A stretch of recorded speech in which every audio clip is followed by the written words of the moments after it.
Hi, and welcome to another edition of Jordan Outside. Today we are going to be teaching you how to tie in for a top rope anchor as well as the components of belaying. So initially, to start, the knot that you're going to want to be able to tie is a figure 8. So to begin, you grab one end of the rope about an arm's length and make a loop. This is called a bight of rope. Okay? So you have your bight of rope. You want to take the end of your rope, wrap it around your bight, and stick it through the back. You see how that looks like an 8? I'll show you that again one more time. Alright, so let's see that again. An arm's length of rope, get your loop, or the technical term is a bight, grab the end, wrap it around the back side, and then stick your end through the back. That will leave you with an 8 in your rope. Once you have your 8 in the rope, here comes the retrace component. You take that end of rope, loop it through both loops of your harness, and then you take this end and follow the exact path of the existing rope. So through there, around the top, through here, around the back, and straight through.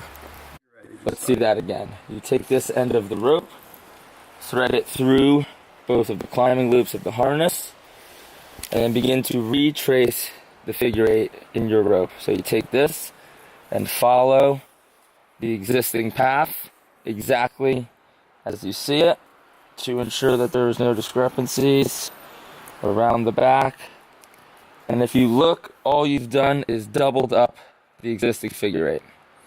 Now, the last component is what is called a fisherman's knot. It's a safety knot to prevent this rope from unthreading.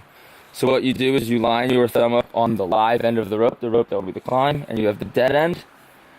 You wrap it once around your thumb this way, once going across like that to create an X, and then you take the end of the rope and replace your thumb just like that. Now, how you tell that this is right is the number of parallel lines. So we have one set here, one set here, one set here, one set here, one set here, one set here, as well as an X in your rope on the safety knot. Another thing that you look for is the distance of the rope, of the knots in the rope. You want it about a fist length. And this is how you tie a figure 8 retrace with a safety stopper knot.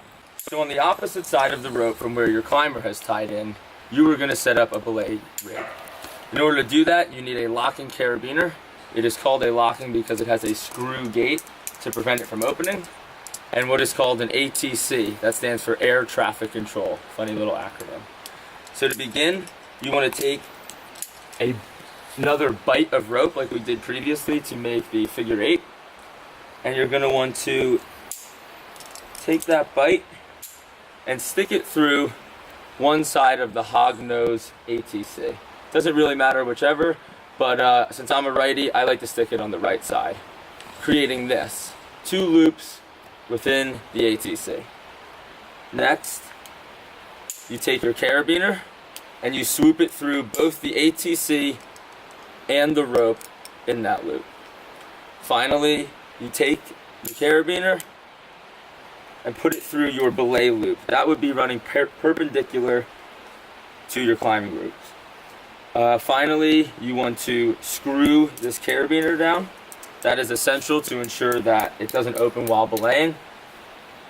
And then tie off any knot, the one that you use to tie your shoes, the figure 8 that you just learned, the fisherman's knot you just learned. I just throw an overhand. This will prevent you from when you're lowering your climber so that the rope doesn't go through the ATC and your climber falls. To ensure your belay setup is done correctly, you want to count the number of things within the carabiner. So 1 would be the rope, 2 would be the ATC, and 3 would be your harness. You also want to make sure that the rope is orientated correctly, with the dead side of the rope that is not going up the cliff face, is underneath and the live side is up. In order to see that orientation, dead rope down, live rope up. When your climber is beginning his climb, he is going to say on belay. That is a question. You respond with belay on, which means you take all of the slack out of the rope. They say climbing, and you respond climb on. Now, in order to begin belaying, you want to remember P-bus. You take your right hand on the bottom of the dead side of the rope, and you punch for P. You break, which is how the 180-degree rule of the ATC, it is in the break position. Under is the U, you grab under your dominant hand, and S is the slide. So I'll show that again. P-bus. Punch, break, under, slide. Punch, break, under, slide.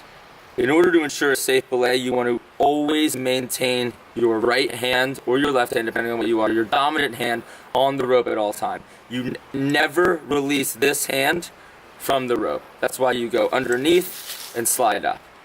Underneath and slide up. You never want to go over and over. That is called stacking. That is not recommended.